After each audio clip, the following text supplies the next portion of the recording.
Execute کر کے time پہ شپ کرنا ایک بہت بڑا اچیومنٹ ہوتا ہے اور یہ بہت ضروری ہوتا ہے کسی بھی ایکسپورٹ اورینٹیڈ فرم کے لیے.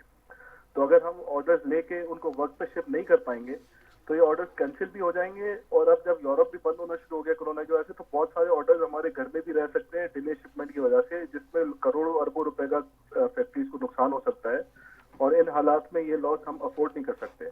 تو گورنمنٹ کو فل فور اس پہ نظر ثانی کرتے ہوئے ہمیں 24 گھنٹے یوٹیلیٹی کی سپلائی کو میک شور کرنا پڑے گا تاکہ ہم اپنا کام بھی بڑھا سکیں اور جو پرائم منسٹر کا ویژن ہے اس کو اچیو کرنے میں ان کا ساتھ دے سکیں. جی, ہم آپ کا بالکل مکمل حمایت کا اعلان کرتے ہیں, اور ساتھ ساتھ میں ہم یہ چاہتے ہیں کہ ہم اس کو مسلسل آپ کی بات کو یہ چلاتے رہیں, اور ہم یہ اس بات کو ریویو کریں گے اگلے ہفتے تک انشاءاللہ تعالیٰ کہ ہم جہاں جو ادارے ہیں ان تک بھی رسائی کریں جہاں آپ کر رہے ہیں, اس کے علاوہ ہم بھی کریں گے, اور جو سرور صاحب جو ہیں جو آپ کے وزیر ہیں ان سے ہم خود بھی بات کریں گے. تو اس کے علاوہ آپ فرمائیں کہ پھر اور ہم کیا کر سکتے ہیں آپ کے لیے, آپ وہ فرمائیں. آپ تو صرف یہ کریں کہ بھائی ہماری جو مسئلے ہیں ان کو زیادہ سے زیادہ ہائی لائٹ کریں, جی, جو ان سے کنسرن منسٹری اور کنسرن ڈپارٹمنٹ ہے ان کو آپ اپنے پروگرامز میں لیں, ان سے پوچھیں کہ بھائی جب آپ نے کمٹمنٹ کیا تو پھر آپ کیا پرابلم ہے اور اب کیا ہرڈل ہے جو آپ اس کو پورا نہیں کر پا رہے, اور اگر آپ اس کو پورا نہیں کر پائیں گے تو آپ کیا سمجھتے ہیں جو اتنے امپلائیز کام کر رہے ہیں ان کو ہم کب تک سسٹین کریں گے, کب تک رکھیں گے. اور یہ تو اپنی جگہ پہ ہم تو چاہتے ہیں امپلائمنٹ بڑھائیں. میں آپ کو آن ریکارڈ یہ بات کرنا چاہتا ہوں کہ اس وقت جو کام کی پوزیشن ہے اس میں اگر گورنمنٹ صرف 3 کام کر لے. سب سے پہلے انفراسٹرکچر کو اپلفٹ کر لے جو ہماری بیسک نیسیسٹی ہے, بیسک نیڈ ہے. دوسرے نمبر پہ یوٹیلیٹی کی انٹرپٹڈ سپلائی ہمیں میک شور کر دے, اور تیسرے نمبر پہ ہماری فیکٹریز پہ فیڈرل اور پروونشل گورنمنٹ کے ملا کے 32 ادارے ہیں جو فیکٹریز پہ آتے ہیں اور ہم سے ڈیمانڈ کرتے ہیں اور ہمیں ہراس کرتے ہیں. ان 32 ڈپارٹمنٹ کو کسی ون ونڈو آپریشن کے تھرو ان کو ایگزیکیوٹ کروا دیں. تو میں آپ کو آن ریکارڈ یہ بات کہتا ہوں, وہ دیکھیے ایک کام ایک بات میں آپ سے کروں گا عبدالحادی صاحب, سال کے اندر ہم اپنی ایکسپورٹ ڈبل کر سکتے ہیں. حادی صاحب ایک بات بتاؤں, جو ہراساں والا معاملہ ہے, دیتے ہیں وہ 10 لاکھ لوگوں کو دے سکتا ہے. دیکھیے عبدالحادی صاحب میری بات سنیے, جو ہراساں کرنے والا معاملہ ہے اس کو ہم ٹیکل کریں گے آپ کے ساتھ مل کر, وہ ہم انشاءاللہ تعالیٰ اس کو روک لیں گے. وہ جو دوسری بات ہے انفراسٹرکچر والی بات, اس پر جو یہ لوگ کام کر رہے ہیں جو کہ جو 1100 ارب روپے کا جو پروجیکٹ ہے اس پہ دیکھتے ہیں کہ اس پہ آپ کیا رکھا ہے انہوں نے آپ کے لیے, کیا پرائرٹی دی ہے آپ کو, اس پرائرٹی کو بھی ہم چینج کرنے کی کوشش کریں گے. دوسرا جو مسئلہ آپ نے بتایا دوبارہ ریپیٹ کریں کہ وہ کیا ہے. 1100 ارب روپے کا جو انہوں نے اناؤنسمنٹ کیا ہے اس کی ابھی تک کوئی کلیئرٹی نہیں ہے کہ اس میں کہاں. ہاں, وہ کلیئرٹی چاہتے ہیں نا, ہم کلیئرٹی مانگتے ہیں اس سے کہ بھائی آپ کی پرائرٹی سائٹ کو کیا پرائرٹی دی ہے آپ نے. جی ہاں بالکل, وہ بہت ضروری ہے. اور جو ایک پوائنٹ آپ مس کر کے وہ یہ ہے کہ ان انٹرپٹڈ سپلائی آف یوٹیلیٹی, مطلب گیس, بجلی اور پانی کی ہمیں ان انٹرپٹڈ سپلائی ملے تاکہ ہم اپنے آرڈرز کو ٹھیک سے ایگزیکیوٹ کر کے وقت پہ شپ کر سکیں. ٹھیک ہو گیا. تو یہ آپ کی باتیں ہم ساری میں اس کو کرتے ہیں اور اب مل کر کام کرتے ہیں, انشاءاللہ تعالیٰ خیر ہوگی, اور کوشش کریں گے کہ ہمارا جو قائد اعظم محمد علی جناح کا یہ بنایا ہوا جو سائٹ کا ایریا ہے, انڈسٹریل ایریا ہے, یہ دن دونی رات چوگنی ترقی کرے, اور انشاءاللہ تعالیٰ کرے گا. ہم اس پر پوری ایمان کے ساتھ ہم یہ کہتے ہیں کہ ہم اس پر جدوجہد کریں گے اور اس کو یقینی بنائیں گے کہ ایسا ہو. جی بہت بہت شکریہ جناب عبدالحادی صاحب. بریک کے لیے کہا جا رہا ہے, جی آپ پہلے آگے بریک لے لیجیے حضور. ناظرین مختصر وقفہ ہے, وقفے کے بعد دوبارہ آتے ہیں.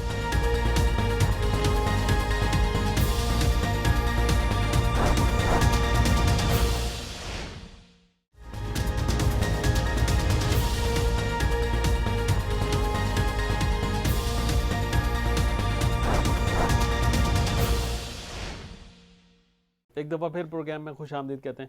میرے صاحب افغانستان میں جو ہے دہشت گردی رک کے نہیں دے رہی, معاہدہ تو ہو گردی گیا, میں بڑا خود کچھ دھماکہ ہوا ہے, لیکن کیونکہ یہاں پر انڈیا نے بہت زیادہ سرمایہ کاری کی ہے اور داعش کو اور جو ٹی ٹی پی ہے ان کو انہوں نے جوڑ دیا ہے, اور بہت سے لوگوں کو انہوں نے جوڑا ہے, خریدا ہے. اور وہ جو خریدے ہوئے لوگ ہیں وہ یہ اس وقت وہاں پر غزنی کے اندر انہوں نے دھماکہ کیا ہے, اور 32 آدمی کے قریب جو ہے وہاں پر جو ہے شہید ہو گئے ہیں. تو بے گناہ لوگ مارے جا رہے ہیں. لیکن یہ ہے کہ یہ کام پھر ہمارے تحریک جو ہمارے افغان طالبان ہیں ان کو, اور ان کو جو اشرف غنی کو مل کر یہ روکنا چاہیے, اور شرم آنی چاہیے ان لوگوں کو کم سے کم کہ انڈیا کا دانہ پانی بند کرو, انڈیا کے درمیان کے جو جہاں کونسل خانے بند کرو, اور جن کے نام ہم نے آپ کو دیے ہیں ہمارے ڈی جی آئی آئی نے اور ہمارے عمران خان صاحب نے, جو وزیر اعظم صاحب نے, ان سب کو آپ لے کر آپ فوری طور پر ان کے تالے لگا دیں اور ان کی گردن کاٹ دیں.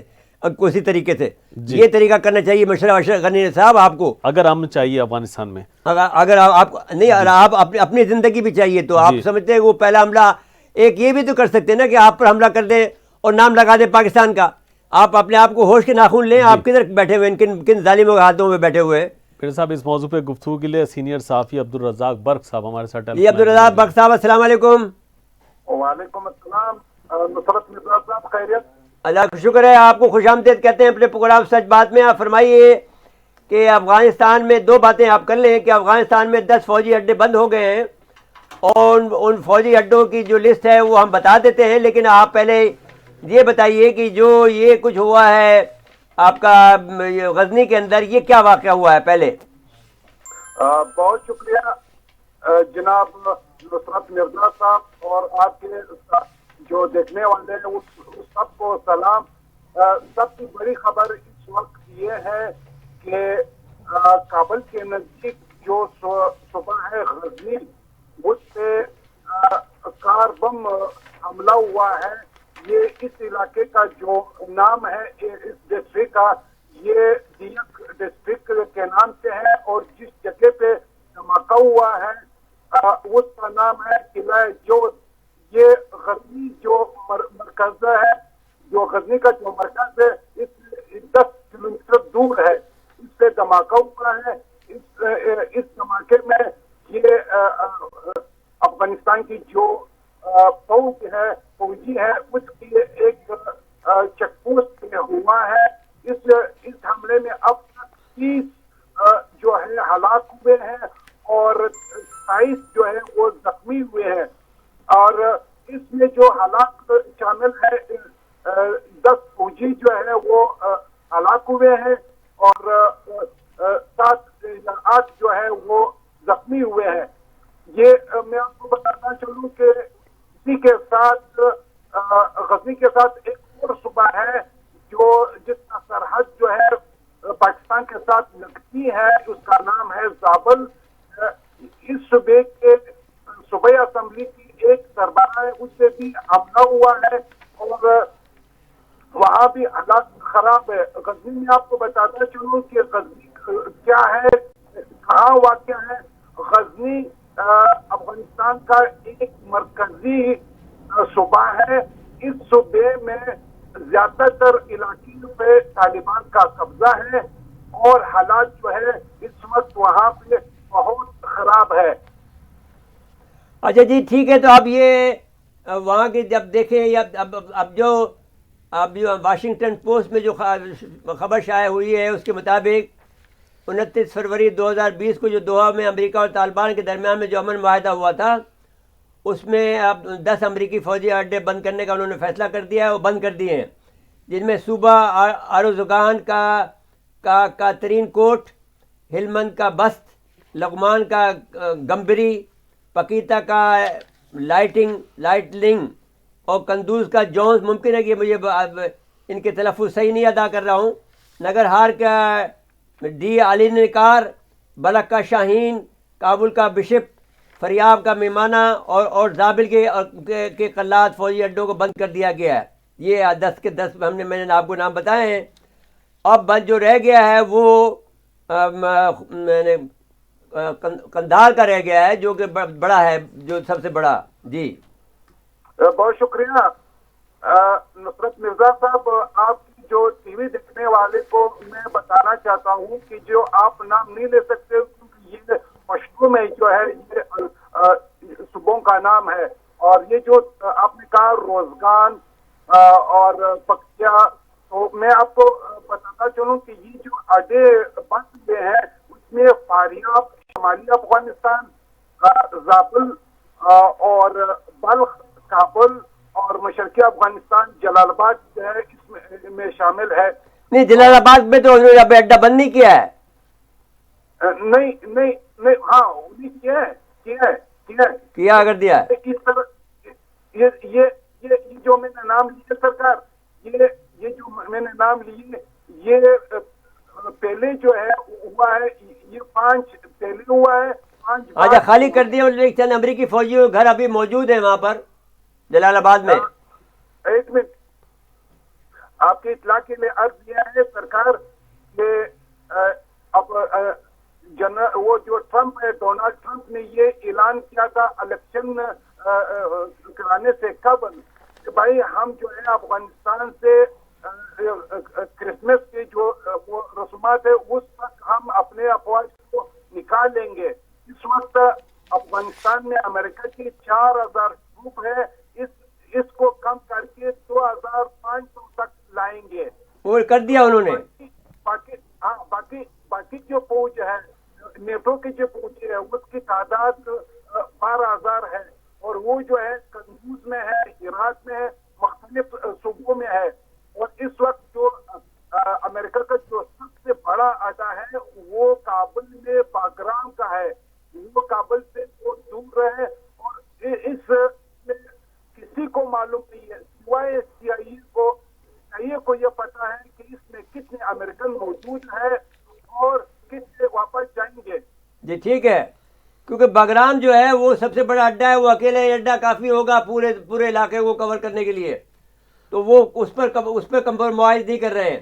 آپ کی اطلاع کے لیے عرض یہ ہے کہ یہ جو قندھار کا جو بیس ہے وہ قندھار کے نزدیک ہے. یہ بہت امپورٹنٹ جگہ ہے. یہ سی آئی اے کے علاوہ کسی کو وہ جو ہے جانا نہیں دیتا, لیکن وہاں پہ تقریباً ہزاروں جو ہے فوج جو ہے موجود ہے. اس وقت ہلمند میں بھی موجود ہے, لیکن وہ تعداد جو ہے وہ کم کر رہے ہیں یہ اس سال کے یعنی جنوری کے مہینے تک. لیکن اس وقت پورے افغانستان میں جو ہے یا قندھار میں جو ہے وہ فوجوں کی تعداد بھی زیادہ ہے. اچھا, لیکن اب یہ بات یہ ہے کہ سب سے بڑی بات یہ ہے کہ وہ یہ تعداد تو کم کر رہے ہیں, لیکن جو کرائے کے ٹٹو ہیں جو امریکہ کے اندر جو عموماً یہ کیا جاتا ہے بلیک واٹر جو ہے وہ اس کی تعداد کو بڑھا دیا ہے انہوں نے, امریکنوں نے. جی سر اس بارے میں متضاد اطلاعات ہے. اچھا, ایک جرمن اخبار میں برلن سے شائع ہوتا ہے, انہوں نے لکھا ہے, یہ جرمن اخبار برلن اس کا نام ہے, اس میں یہ آیا ہے کہ جب افغانستان میں طالبان موجود ہو تو اسے بلیک واٹر کی کیا ضرورت ہے.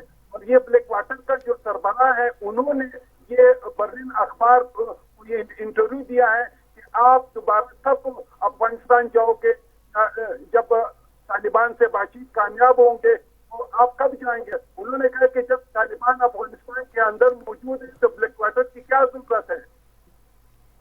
ہاں تو ٹھیک ہے, میں سمجھتا ہوں کہ وہ طالبان کو اور ان کو بلیک واٹر کو آپس میں لڑائیں گے.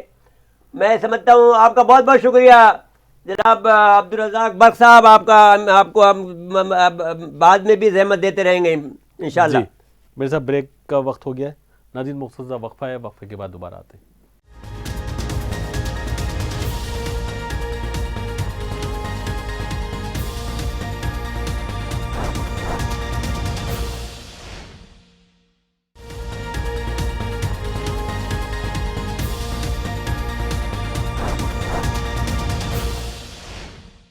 ایک دفعہ پھر پروگرام میں خوش آمدید کہتے ہیں مرزا صاحب. ہاں دیکھیے, اس سے پہلے کہ ہم جو ہے ایرانی جوہری پروگرام پہ جائیں, ہم ایک چھوٹی سی خبر دینا چاہتے ہیں کہ آرمینیا کی فوج نے جو ایک مسجد کو استبل بنا دیا تھا, وہ مسجد تاریخی جو مسجد تھی اقدم مسجد 1868 میں تعمیر ہوئی تھی, اس کو دوبارہ سے وہاں کے جو صدر ہیں اور جو فرسٹ لیڈی ہیں انہوں نے دوبارہ سے جا کر وہاں پر قرآن شریف کی تلاوت کرتے ہوئے قرآن مجید کو اپنی جگہ پہ رکھ رہی ہیں.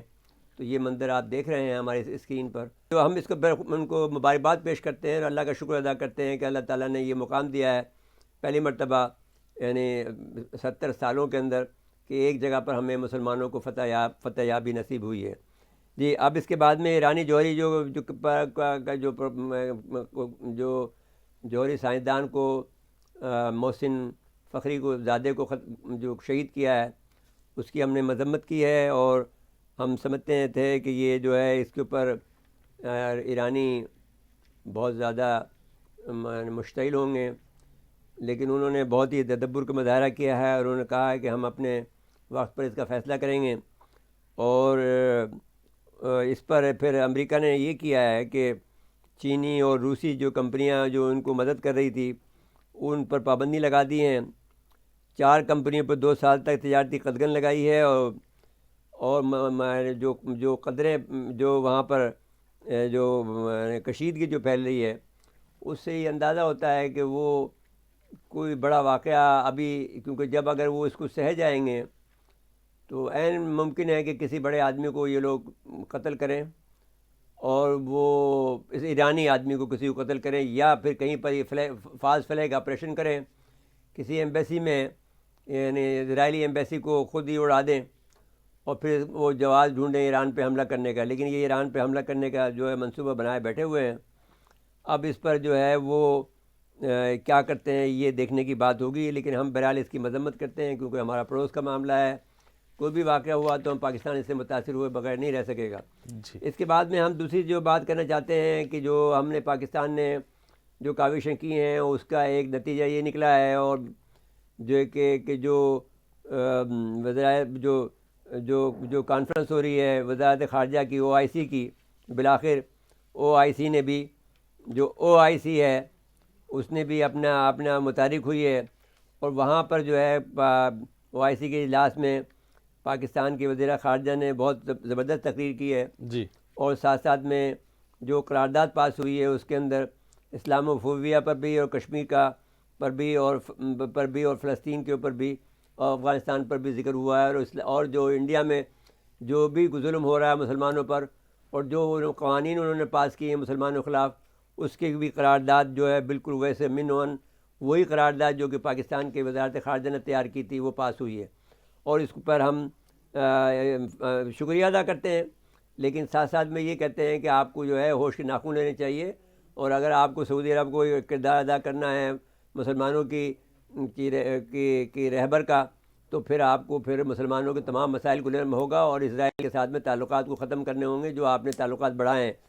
چاہے آپ کی طبیعت کے اندر وہ ٹھہراؤ نہیں ہے مسٹر MBS، آپ کو وہ ٹھہراؤ پیدا کرنا ہوگا تاکہ آپ اپنے مسلمان اسلام کے جو کہ لیڈرشپ کا کہ آپ اگر خواہاں ہیں، تو اگر آپ اسرائیل کی لیڈرشپ کے خواہاں ہیں تو آپ کو جس طرف چاہیں جائیں، اللہ تعالیٰ وہ خود ہی آپ کا حساب کتاب کرے گا.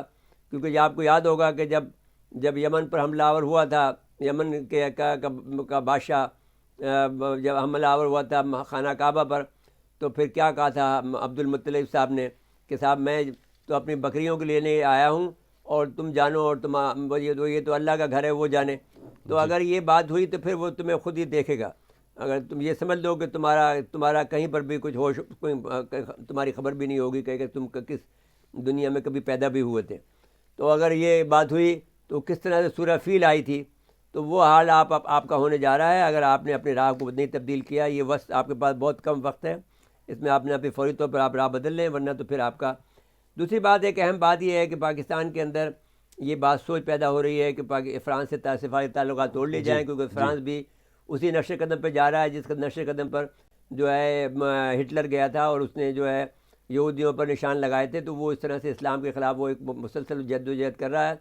تو اس کو ایک دفعہ سزا دینی ضرور پڑے گی، اور تمام اسلامی ممالک کو یہ فیصلہ کرنا پڑے گا کہ اس کا بائیکاٹ کر دیا جائے.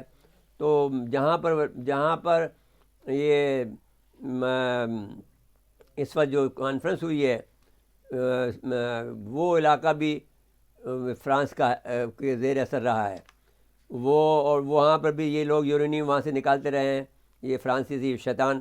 تو اب سوال یہ ہے کہ اس میں ہمیں جو صورتحال ہے اس صورتحال کو نمٹنے کے لیے جو پاکستان کردار ادا کر رہا ہے، بہرحال جو کچھ بھی صورتحال کنٹری کے اندر ہو رہی ہے اس کو سہتے ہوئے، اس کو برداشت کرتے ہوئے ہم اپنی حکومت کے پیچھے کھڑے ہیں.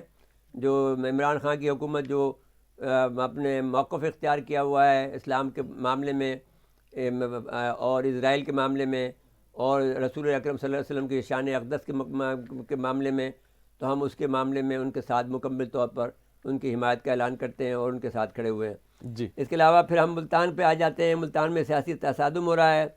کرونا کے وجہ سے جو پابندیاں تھیں وہ اس کو اب کرونا کی جو پابندی، کل الیکشن ہوا ہے یہاں پر سندھ کے اندر، وہاں پر بھی کرونا کی کوئی پابندی نہیں کی گئی اور وہاں پر بھی الیکشن ہو گیا ہے. لیکن اب وہ کورونا پھیلتا ہے یا نہیں پھیلتا ہے یہ الگ بات ہے. اسد عمر صاحب عمر کوٹ آئے, وہاں پہ انہوں نے جلسہ کیا, کوئی پابندی نہیں تھی, تو پھر وہاں بھی نہ کریں, پھر آپ چھوڑ دیں, ان کو کرنے دیں. پھر وہ جماعت اسلامی جلسہ کر رہی ہے اور جماعت اسلامی کے امیر کہہ رہے ہیں کہ بھائی جلسہ کریں گے تو ہم اپنے SOPs کے تحت کریں گے. آپ نہیں, وہ تو کرتے ہیں جماعت اسلامی والے, تو جو اگر جماعت اسلامی والے یہ کہتے ہیں کہ ہم SOP کے ساتھ کریں گے تو پھر وہ SOP کے ساتھ کریں گے, واقعی کریں گے. ان کا ڈسپلن ہے, ان کا نظام ہے, وہ نظام ہے, وہ لوگ بہترین لوگ ہیں. جی. تو وہ لیکن انہوں نے یہ آپ دیکھیں, مولانا مودودی سے ایک دفعہ پوچھا گیا تھا مکہ میں کسی نے, میں نے اپنی کتاب میں لکھا ہے, جی تو اس میں کہا کہ کیا آپ جو آدمی تیار کر رہے ہیں وہ ملک کو چلا لیں گے؟ کہنے کا جی ہم یہ کر رہے ہیں کہ عامل تیار کر رہے ہیں, ایگزیکیوٹیوز تیار کر رہے ہیں, یعنی CSPs تیار کر رہے ہیں. تو اگر ہمیں حکمرانی دی گئی تو پھر ہم چلا سکیں گے. لیکن پھر جو ہم نے پھر بعد میں جب ان پر تحقیق کی تھی تو ہم نے یہ دیکھا تھا کہ ان کا لیول یہ نہیں تھا کہ وہ ملک کو چلا سکیں. ایسے ملک کو جو انگریز دام ملک ہو, انگریزوں سے لیا ہوا ملک ہو, پھر وہ اگر آپ کو چلانا ہوگا تو پھر آپ کو پھر نظام کو پھر وہی کرنا پڑے گا, پھر وہ نیچے بیٹھ کر کام کرنا پڑنے کے صلاحیت رکھنے کی آپ. لیکن اس میں یہ عقل مندی کی کہ انہوں نے جو ہے وزارت خزانہ لے کر اس میں ان میں جو سوجھ بوجھ آئی ہے جو سراج صاحب نے, وہ میرے خیال میں وہ منتقل کریں. میرے خیال میں تو یہ رائے دیتا ہوں کہ وہ باقاعدہ ایک ان کو CSS کا جو امتحان ہوتا ہے اس کی تیاری کروائیں جی اپنے عاملوں کو, تاکہ پھر وہ ملک کو سنبھال سکیں. یہ جو سیاسی تناؤ بڑھ رہا ہے ملتان جلسے کی وجہ سے, یوم تاسیس یہ اگر جب بھی کبھی بڑھتا ہے تو اس سے شاید فائدہ اپوزیشن کو ہوتا ہے, حکومت کو کبھی نہیں ہوتا ہے. تو حکومت کو ان کے جو دائیں بائیں کے لوگ ہیں عمران خان صاحب کے, ان بھائی کو آپ چاہیے اس سے نا, چھوڑ دینا, وہ جو کچھ بھی کرتا ہے اس کو کرنے دیں. ہم تو صرف مشورے- ہم اس کے صرف اس بات کے حامی ہیں نہیں ان کو جو اس کی مشورہ دے رہے فارن ہیں. پالیسی ہے. جی بھائی وہ تو ایک مسئلہ ہے, دیکھیں نا, ہر بات کا جو آپ اگر فرض کرو ایک غلط کام کرو گے تو آخرکار میں آپ سامنے جا رہے ہو, گڑھے میں گر رہے ہو, تو ہم آپ کو کہہ رہے ہیں بھائی گڑھا ہے آگے, آپ نہیں رک رہے ہو تو آپ جا کے گڑھے میں گر جاؤ گے. تو یہ تو قدرتی قانون ہے, اس میں تو اب اس میں کوئی دو باتیں نہیں ہیں. ہم جو آپ کی حمایت کر رہے ہیں وہ صرف آپ کی فارن پالیسی پہ کر رہے ہیں, جو اسلام کے حوالے سے, جو اسرائیل کے حوالے سے, جو انڈیا کے خلاف ہے, جو کشمیر کے حوالے سے ہے. کشمیر پہ جو آپ موقف اختیار کریں, ہم اس پر آپ کے ساتھ بالکل تن کے ساتھ آپ کے ساتھ کھڑے ہوئے ہیں. جی اور اس کی وجہ سے ہم آپ کو بہت سے اشارے بھی دے رہے ہیں کہ بھئی آپ کو بچاؤ کریں, اور آپ یقین مان لیں کہ ہم آپ کا اس وقت تک ساتھ دیں گے جب تک آپ میں دم ہے, اس وقت تک ہم آپ کے پیچھے کھڑے رہیں گے, اور آپ کو اتنی بڑی سپورٹ دیں گے جو آپ کو معلوم ہوگا کہ اللہ تعالیٰ نے جیسے غیبی امداد آپ کو دے دی ہو. جی جی تو لیکن اب یہ سیاسی معاملات ہے, یہ بھی تو ان کو ٹیکل کرنا پڑے گا نا. بھائی سیاست جو دیکھیں نا, وہ تو آپ کریں یا نہ کریں, وہ میں نے آپ سے کیا کہا کہ یہ کام جو ہے وہ اس میں وہ کمزور ہے, وہ نہیں کر سکتا ہے. اس کو آدمی لینے چاہیے, اس کو آدمیوں کو دیکھیے نا. ایک بات, پہلی بنیادی بات یہ تھی کہ جیسے پنجاب جیسے صوبے کے اندر آپ نے ایک بدھو آدمی کو لگا رکھا ہے وزیر اعلیٰ, اس کو ہٹاؤ, کسی ایسے آدمی کو, توانا آدمی کو لگاؤ جو کہ فیصلے کر سکے. جس طرح سے آپ نے ایک اس کو وہاں کا وہ جو CCPO لگایا ہے عمر شیخ کو, جی ویسا آدمی لگاؤ, کوئی آدمی جو متحرک آدمی ہو, چاہے وہ غلط کام کرے صحیح کام کرے, کوئی ایکشن میں نظر آئے. جی اب یہ ایسے ایک ماڑے سے آدمی کو آپ نے لگا دیا ہے جو بدھو کی طرح سے بیٹھا رہتا ہے, جو آدمی اتنا چھٹ بھیا ہو, جو اپنے اتنے برسوں سے اس کا باپ بھی وہاں پر MP رہا ہو, MNA رہا ہو, اور وہ اپنے علاقے میں کوئی بجلی نہ دے سکا ہو, جان بوجھ کے نہ دیا ہو, یا جان کے یا نہ دے سکا ہو, تو اس سے زیادہ نالائق آدمی کون ہو سکتا ہے. جی بالکل ٹھیک, جی وقت ختم ہوا پروگرام کا. جی ناظرین آج کے لیے اتنا ہی, آئندہ پروگرام تک کے لیے اجازت چاہتے ہیں. اللہ حافظ.